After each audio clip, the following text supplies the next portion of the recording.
네, 이란이 새 협상안을 제시했지만 트럼프 미국 대통령은 만족스럽지 않다고 밝혔습니다. 중동 정세와 이로 인한 경제 영향, 전문가 두 분과 짚어보겠습니다. 김혁 한국외대 페르시아어 이란학과 교수, 이인철 참 좋은 경제연구소장 나오셨습니다. 어서 오세요. 어서 오십시오. 네, 이란이 중재국 파키스탄을 통해서 미국에 새 협상안을 전달했다 이렇게 전해지고 있습니다. 앞서 트럼프 대통령은 이란이 협상을 간절히 원하고 있다 이렇게 계속 얘기를 해왔잖아요. 그 말이 틀린 건 아닌가 봐요.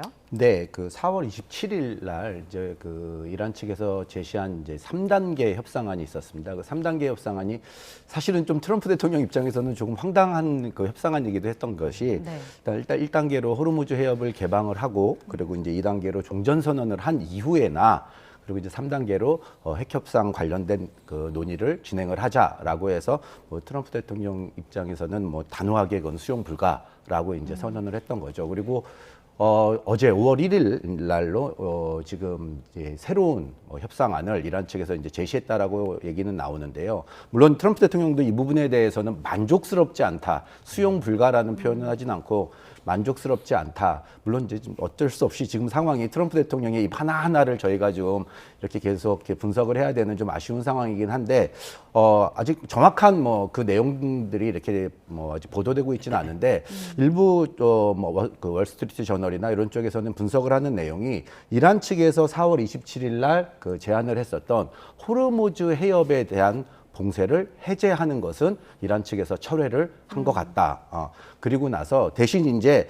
그 종전선언, 소위 말해가지고 과도한 수사나 위협적인 좀 이런 위협을 하지 말고 좀 안정적인 평화를 좀 보장할 수 있다라는 부분은 그대로 남아 있는 것 같습니다. 그리고 난 이후에 호르무즈 해협에 대한 더 이상 미국이 철회할 봉쇄를 해제할 때까지 기다리진 않겠다. 그리고 우리는 다시 핵협상을 대신에 이제 제재를 경제 제재 해제와 맞바꿀 수 있는 그런 협상을 진행할 준비가 되어 있다. 그리고 차주에는 이러한 협상을 파키스탄에서 한번 진행을 해볼 수도 있다라고 이렇게 보도하는 일부 언론들도 지금 있는 상황입니다. 네, 협상이 좀 교착 상태에 빠진 지가 벌써 시간이 꽤 지났는데 결국 관건은 돌고 돌아 핵 우라늄 농축 문제잖아요. 이 부분은 이란 측에서 어떻게 전달을 했을 거라 보세요? 사실 핵 관련된 이슈들은 이렇게 굉장히 많은 논쟁거리들이 많습니다. 이게 그냥 단순하게 핵을 포기하겠다, 그리고 이제 농축된 우라늄을 외부로 반출하겠다. 이제 이것이 가장 큰 이슈이기는 하지만 사실은 이 부분은 핵협상장에서 1차 협상과 마찬가지로 전문가들이 좀 자리에 앉아가지고 좀 기술적인 문제들을 좀 많이 논의를 해야 될 것 같습니다. 근데 제 생각에는 지금 이란 측에서 우려하고 있는 부분들은 지금 이란 내부적으로 굉장히 무슨 이런 갈등도 많다, 이런 얘기들이 많이 나오고 있는 것과 한번 이렇게 섞어서 한번 생각을 좀 해볼 필요는 있을 것 같은데요. 일단 이란 측에서 가장 우려하는 바는 뭔가 협상을 하고 나서 이제 신뢰가 바탕되지 않는 상황이고 이건 경험에 대한 신뢰가 없는 거지 않습니까? 그러다 보니까 이게 보장이 안 될 경우에 대해 어떻게 이제 그것들이 내부적으로 책임을 누가 져야 될지 이란 내부에서 좀 이런 부분과 연결이 좀 되어 있는 부분인 것 같습니다. 네, 지금 잠깐 언급해 주셨지만 이란은 이제 신뢰가 좀 없는 상황인 거잖아요.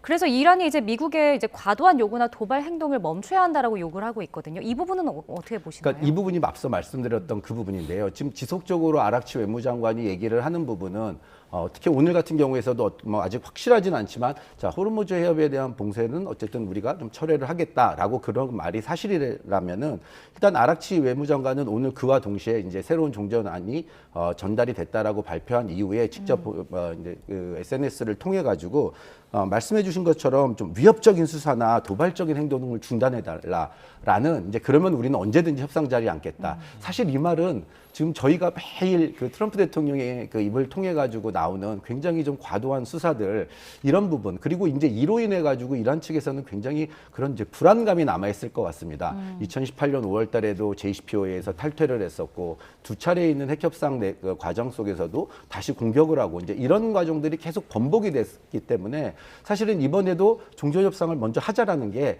일단은 더 이상 전쟁은 좀 없었으면 좋겠다라는 그 보장을 트럼프 대통령이 조금 진지하게 좀 받아들여 준다면 우리도 언제든지 좀 진정성을 가지고 핵협상을 하겠다. 어떻게 보면 이란이 가장 우려하는 부분이 다시 재발이 되는 거죠. 약속을 하고 협상을 했는데 또다시 재발되는 이 부분에 대한 어떤 우려가 좀 크지 않을까 싶습니다. 예, 미국과 이란의 뭐 협상 관련 소식이 전해질 때마다 뭐 트럼프 대통령이 새로운 발언을 꺼낼 때마다 그의 국제유가와 증시도 출렁이는데 간밤엔 국제유가와 증시 흐름 어땠습니까? 그렇습니다.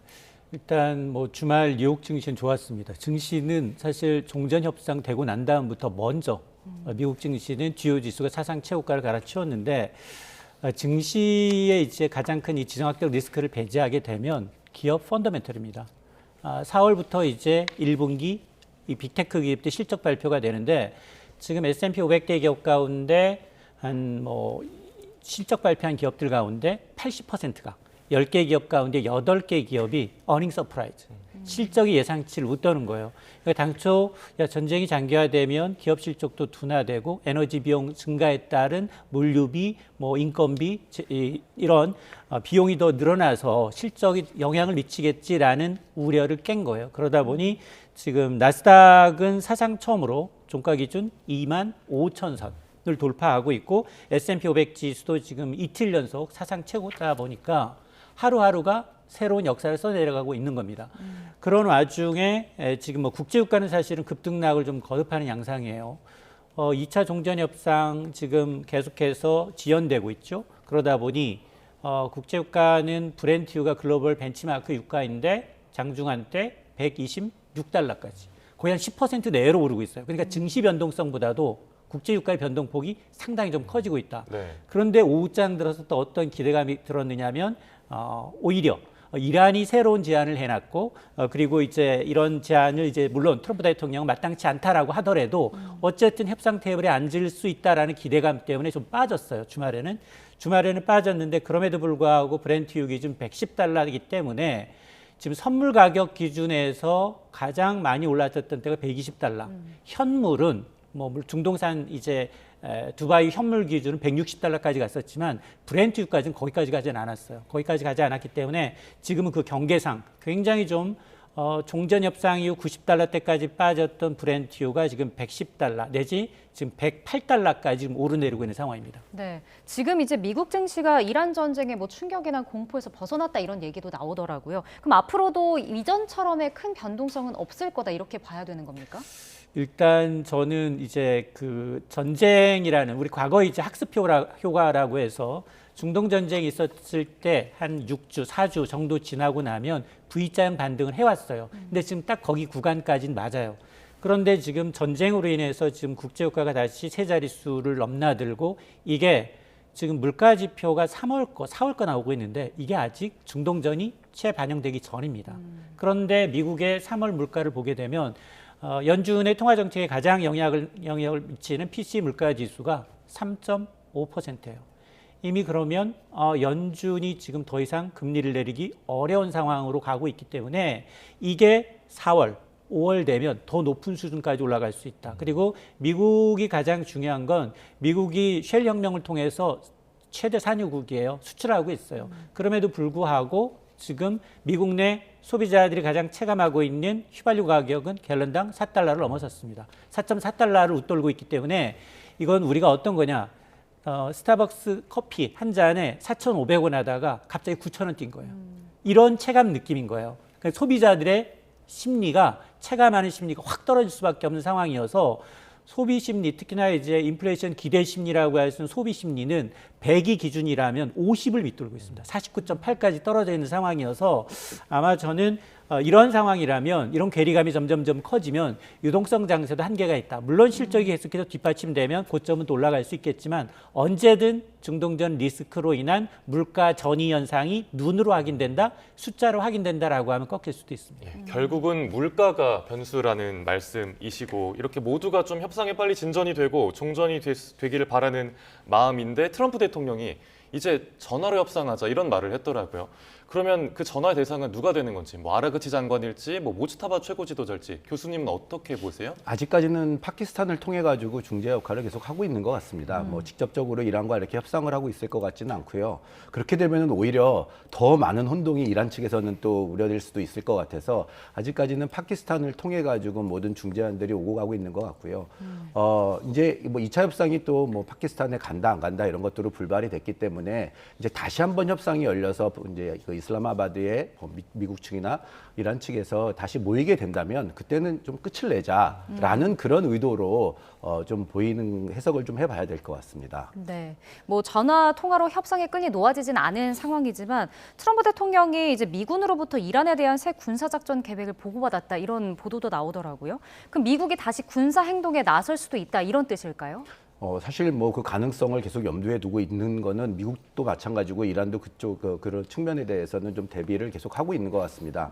근데 어떻게 보면 이란의 입장에서는 차라리 미국이 만약에 재공격을 하게 됐을 경우에는요, 네. 이란 측에서는 이제 이번에는 굉장히 뭐 미국 측에서도 어제 보고됐던 그런 뭐 안들 중에 보면은 이제 전면적으로 굉장히 이제 강도가 높게 공격을 한번 하고 이제 종전을 하겠다라는 그런 안도 포함이 되어 있을 텐데, 반면에 이란은 만약에 미국 측에서 또 한 번의 이런 군사 행동을 강행할 경우에는 분명히 거기에 대해서 이제 우리가 많이 논의됐었던 뭐 주변 지역에 대한 어떤 뭐 공격을 다시 재개한다든지 아니면 바벨 만대부를 통해 가지고 다시 한번 호르무즈와 홍해를 다시 한번 옥죄인다든지 아니면은 이제 그 걸프 국가에 대한 무슨 이 뭐 담수화 시설이라든지 뭐 이 정유 시설을 다시 이렇게 공격을 하면서 사실 이란 측 입장에서는 다시 한번 미국을 그 옥죄일 수 있는 한번 그런 기회가 또 있다고도 생각할 수 있을 것 같습니다. 어떻게 지금 앞서서 그 소장님께서 말씀해 주셨던 부분이 어떻게 보면 이란 입장에서는 조금 불리하게 작용할 수 있을 것 같다라는 그런 좀 저는 그 개인적인 생각을 가지고 있는데,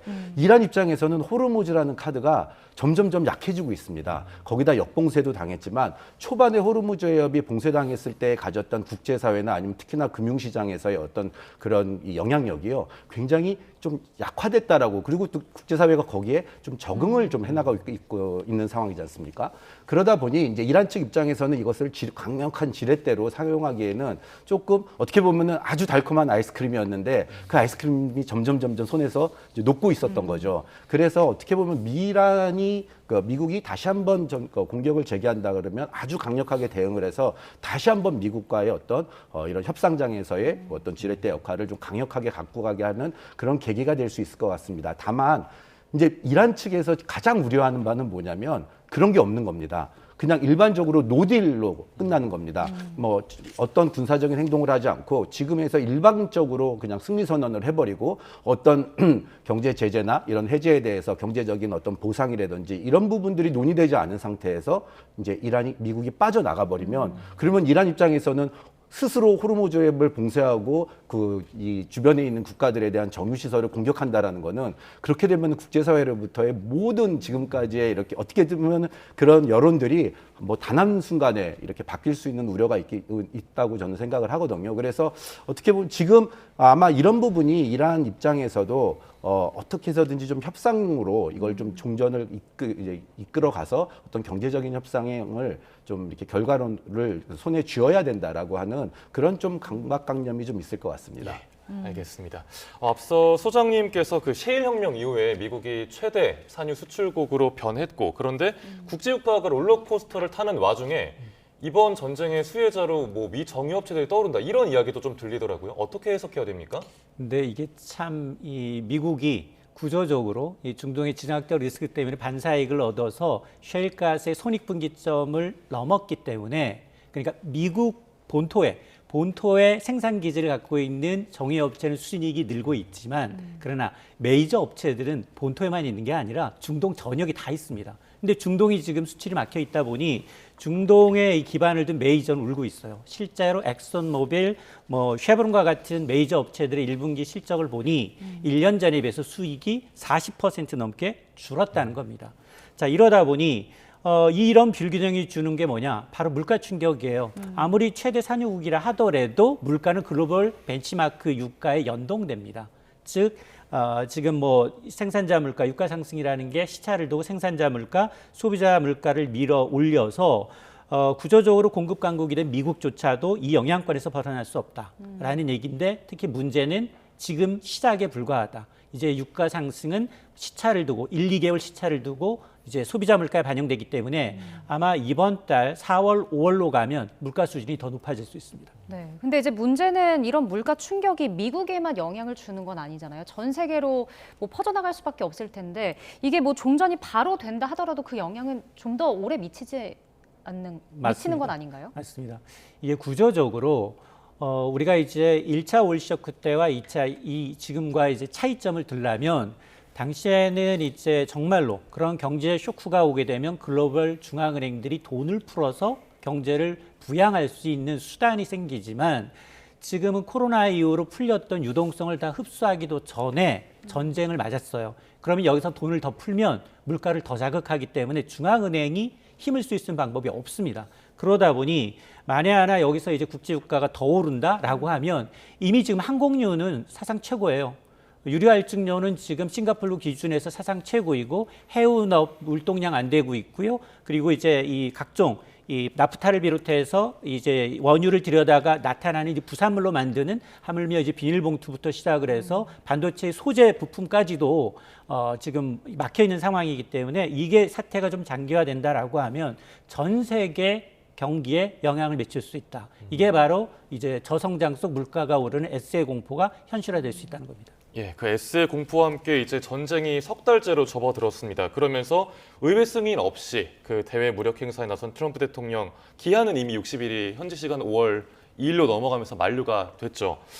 그런데 뭐 저 이 기한 규정을 우회하려는 듯한 발언을 계속해서 하고 있고 헤그세스 장관도 비슷하게 발언을 했더라고요. 어떻게 보셨습니까? 5월 1일이 굉장히 미국한테 그 트럼프 행정부 입장에서는 부담스러울 것이다라고 많은 예상을 했었지만 뭐 또 4월 오늘 이제 나온 그 보도에 따르면은 어쨌든 4월 7일 날 이미 휴전 선언을 했고 그 휴전을 연장을 했었고 그리고 4월 7일 이후에는 미국과 이란 간에 어떠한 교전도 없었기 때문에 사실은 이 부분은 이 전쟁 기간에서 좀 제외를 해야 된다라고 좀 그렇게 좀 시도를 하고 있는 것으로 보입니다. 근데 사실 이 부분은 또 한편으로 생각을 하면은 이제 이란 측 입장에서는 더욱더 협상을 빨리 해야 되는 입장이 좀 이 요인으로도 작용을 할 수 있을 것 같습니다.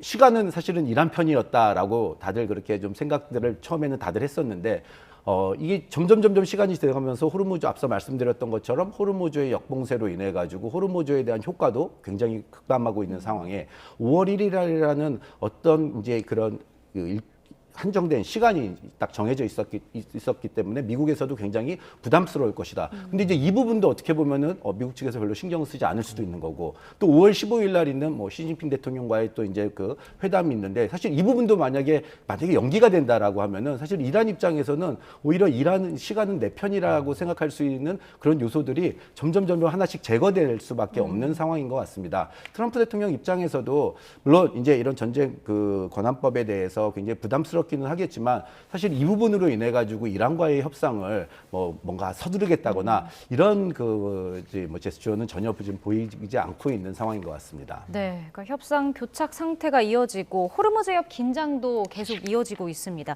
지금 뭐 봉쇄가 언제 풀릴지도 모르는 상황인데, 근데 이제 전쟁이 시작되고 이제 선박 200여 척이 호르무즈 해협을 빠져나간 것으로 추정된다고 하더라고요. 어떻게 이런 일이 있을 수 있을까요? 초기에 한 1,100여 척에 달하던 이제 이 걸프 지역 상선이 하루 평균 한 130척 정도를 오르내려야 돼요. 오가야 되는데 지금 2달여 동안 200척이라고 하면 그 60으로 나눠보면 하루에 3척, 2-3척이에요. 네. 이 얘기는 뭐냐? 이란의 어떤 공격을 피하기 위해서 GPS를 끄거나 신호 이제 포착되지 않기 위해서 위험한 목숨을 건 항해를 하고 있다는 거예요.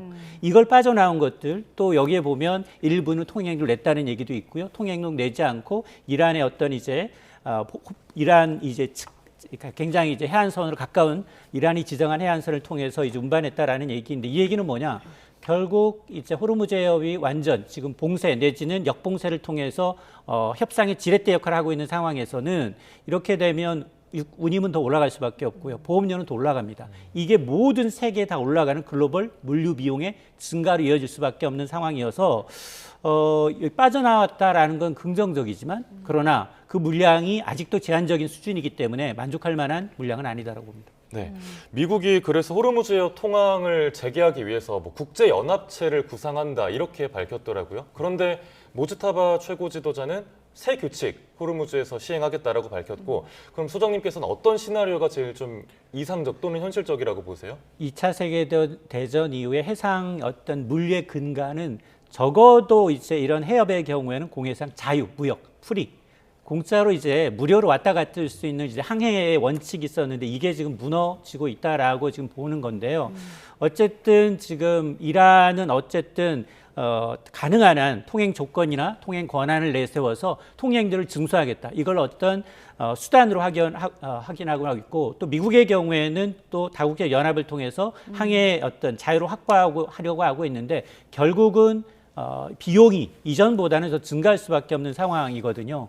단기 전쟁으로 이제 넘어서 글로벌 에너지 질서를 바꾸는 어떤 계기가 될 수밖에 없기 때문에 그동안 이제 무료라는 이제 해협이 지금 이제 수에즈 운하처럼 정말 이제 투자를 통해서 운하를 만든 것처럼 이제 통행료를 내야 되는 시대로 바뀌는 그런 계기가 되지 않을까라는 생각을 하고 있습니다. 근데 이제 미국이 뭐 비미국인이더라도 이란의 호르무즈 통행료를 내면 제재하겠다 이렇게 경고를 하기도 했었잖아요.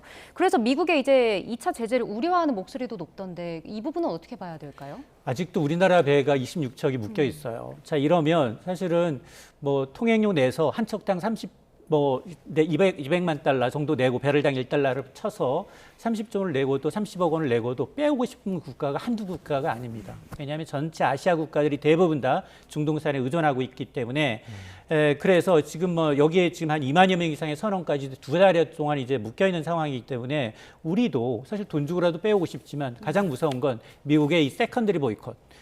가능한 이제 미국 장벽 강력한 이제 제재 조치가 지금 여전히 남아 있기 때문에 우리가 원한다고 되는 게 아니어서 이 문제는 이제 어쨌든 이제 지금 미국 주도의 이제 글로벌 금융망 퇴출을 할 수 있다는 이 공포 때문에 섣불리 좀 움직이기는 좀 어렵다고 봅니다. 네.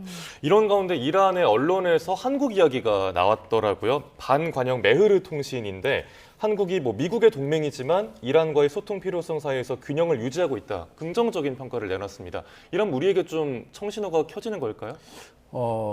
사실은 이런 얘기가 나올 수 있었던 거는 이제 우리 대사관이 거기에서 이제 이런 전쟁을 치르는 그런 과정 속에서 많은 이제 외국 대사관들이 테헤란에 있었던 그 대사관들이 이제 빠져나갔었거든요. 근데 딱 세 나라가 남아 있었습니다. 이제 그게 대한민국과 그다음 일본, 그다음 핀란드 이렇게 세 곳이 남아 있었습니다. 그래서 뭐 어쨌든 뭐 우리 그 특사도 가서 활동을 할 수 있는 그런 배경이 되었고요. 그런 활동의 어떤 결과물로는 좀 볼 수가 있을 것 같습니다. 근데 좀 단지 우려되는 부분은 사실은 지금 저희에게 이제 우리가 가장 좀 집중해야 되는 부분은 저기 갇혀 있는 지금 우리 선원들과 우리 이제 선박들인데, 근데 사실은 이전에 그러니까 역봉쇄가 이루어지기 전에는 사실은 게이트 하나만 지났으면 되는 부분이었지만 이제 지금은 게이트가 2개가 열려 있는 상황이라서, 그럼 첫 번째 이란과의 어떤 이런 좋은 관계를 통해 가지고 뭔가 협상을 재개한다 해서 우리의 항행을 뭐 통항을 허용해 준다라고 한들 다시 또 한번 또 미국과의 뭐 이런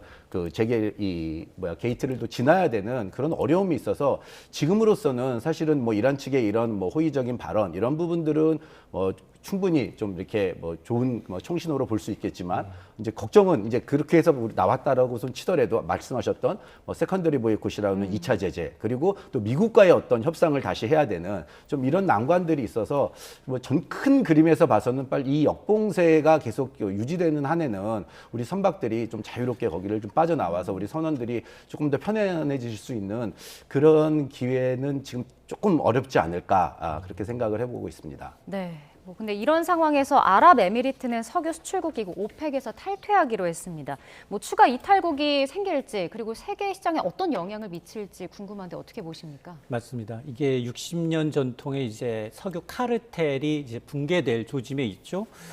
이런 단순한 어떤 한국과의 이탈이 아니라 이렇게 되면 사우디 주도의 감산 정책을 주도했던 주도권이 또 이제 여러 자국 우선주의에 의해서 이제 붕괴될 조짐을 있는데, 당연히 이제 이런 이번 탈퇴로 인해서 아랍에미리트의 대규모 증설 투자를 마친 자국 이제 기업들의 경우에는 생산량을 늘려서 가능한 한 이제 수익을 좀 뽑으려고 할 테고요.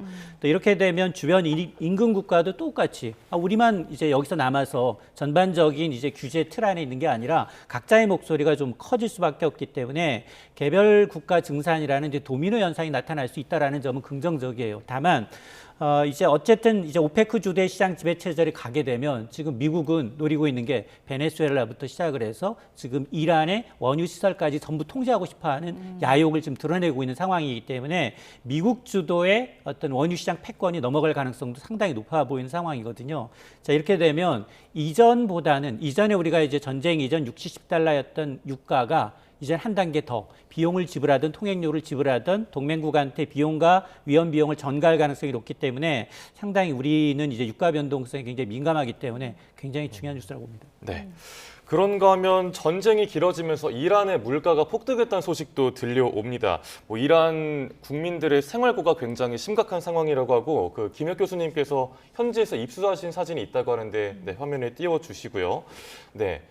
지금 보면 달걀 사진이 띄워지면 좋을 것 같은데 계란 저희가 지금 뭐 현지 언어를 모르다 보니까 네네네. 한 판에 얼마인지 네, 거기 아마 그 정리해 놓은 도표가 하나 있을 것 네네네. 같습니다. 조금 이제 이란이 지금 뭐 경제난을 굉장히 겪고 있다. 뭐 매일 뉴스에서 나오는 뭐 이런 그 소식들을 들으면 뭐 현지 화폐 가격이 굉장히 폭락을 했다. 뭐 이런 얘기들이 계속 나오고 있는데요. 실질적으로 이란의 조금 그 현지 상황을 좀 보여드리고 싶어가지고, 그러니까 이란의 지금 이제 4월 20일 기준으로 이란의 최저임금이 발표가 됐습니다. 그래서 이란의 최저임금이 발표가 됐는데 그 최저임금이 우리 돈으로 환산을 했을 경우에 대략 14만 원 정도 됩니다. 여기 지금 도표가 나오고 있는데요. 네. 월 최저임금이 한 14만 원 정도 됩니다. 그리고 지금 우리는 당연히 한 210만 원 정도 되고 있고요.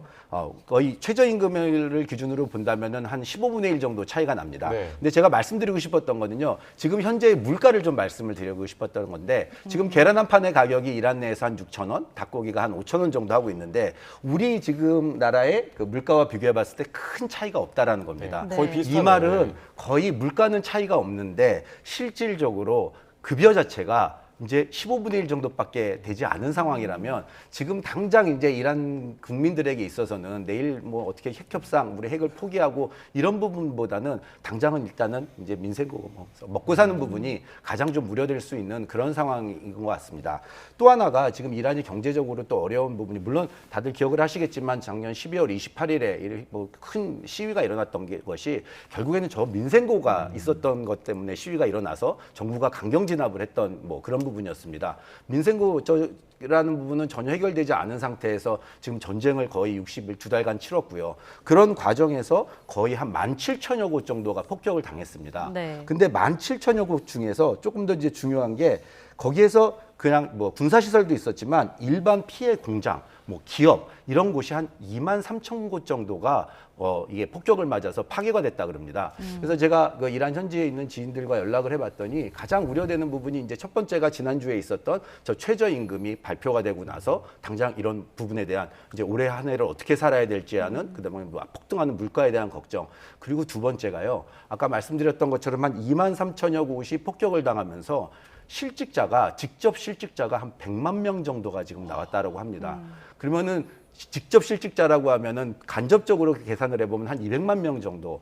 그럼 어마어마한 숫자가 지금 실직을 당한 상황이거든요. 그러니까 이 부분이 사실은 이란 내에서 특히나 이제 막 폭격이 막 그 진행되는 과정 속에서는 어쩔 수 없이 뭔가 굉장히 전시 상황으로 좀 이렇게 잠잠해졌던 또 이 민심들이 이제 휴전 기간을 거치기 시작을 하면서 이제 조금씩 다시 요동을 치고 있는 것으로 그렇게 이제 현지에서는 소식을 이제 전달받았습니다. 그래서 이란이 어쨌든 이번에 협상을 하지 않고 만약 아까 말씀드렸던 노딜로 끝났을 경우에는 이란은 이런 경제난을 해결하지 못하는 상황에서 전후 복구를 해야 되고 그런 상황에 다시 뭐 이런 경제적으로 어떤 보장책이 마련되지 않은 상황에서는 또 다른 작년에 있었던 시위가 재개된다라는 거는 뭐 이란 정부 측 지금 협상을 하고 담당하고 있는 그런 그 협상단 측에서도 아주 충분히 고려하고 있을 것으로 저는 예상을 하고 있습니다. 네. 이런 가운데 이제 전쟁에 비협조적인 나토 회원국에 대해서 이제 트럼프 대통령이 불만을 계속 드러냈었는데 독일 주군 미군 5,000명의 철수 명령을 이제 미군이 내렸습니다. 이게 이제 이탈리아나 스페인 주둔 미군까지 확대가 될지 뭐 우리 주한 미군에는 어떤 영향을 줄지 좀 궁금한데 어떻게 보십니까? 독일에 대해서 한 5천 명 정도의 감축을 오늘 이제 발표를 하면서 6개월에서 이제 1년 내에 이제 완수를 하겠다라는 이제 그런 보도도 같이 함께 나왔고요. 뭐 네. 더불어 가지고 말씀하신 것처럼 이탈리아나 스페인, 특히나 이제 이번에 있는 이란 전쟁 간에 이제 미국 측에 크게 이렇게 호응을 해주지 않았던 그런 국가들을 통해서도 좀 확대될 수 있다는 그런 가능성은 충분히 있는 것 같습니다. 이제 뭐 우리가 가장 걱정해야 될 부분은 이제 주한미군 28,500명이라는 주한미군에 대한 이제 혹시 감축 뭐 이런 부분들이 또 압박으로 작용하지 않을까 뭐 생각을 좀 우려를 해봐야 되는 시점이기도 한데 사실 이 부분은 지금 우리가 아직까지는 이제 뭐 이렇게 뭐 대중과 중국과의 관계 또 북한과의 이런 관계를 고려를 해볼 때 뭐 지금 현재 우리 정부나 이런 군 당국 군 측에서도 충분히 계속 이렇게 이런 부분을 감안을 하고 대응을 해 왔을 것이라고 좀 믿어 의심치 않고 있습니다. 그래서 아직까지는 우리가 뭐 당장 주한민국이 감축돼야 된다. 사실 주한민국 감축은 굉장히 오랫동안 거론되었던 부분이기 때문에 네. 사실 이 부분은 아직까지는 그렇게 크게 우려하지 않아도 되지 않을까 생각을 하고 있습니다. 네. 트럼프 대통령이 유럽의 뭐 군사적 압박뿐만 아니라 경제적 압박 카드도 또 꺼내 들었더라고요. 그 EU산 승용차와 트럭 관세를 당장 다음 주부터 다시 25%를 올리겠다라고 발표했는데 이유는 강력 대응을 예고한 상황입니다. 어떻게 보십니까? 맞습니다. 이 사실은 겉으로는 EU가 그동안 약속을 이행하지 않았다라는 이유이지만 그러나 누구라도 실질적으로 이제 이런 트럼프 대통령이 요구했던 이제 호르무즈 해협 봉쇄 조치에 이제 파병을 거부한 것 그리고 이제 방위비에 대한 불만을 이제 드러낸 경제적 보복 조치가 아니냐라는 얘기인데요.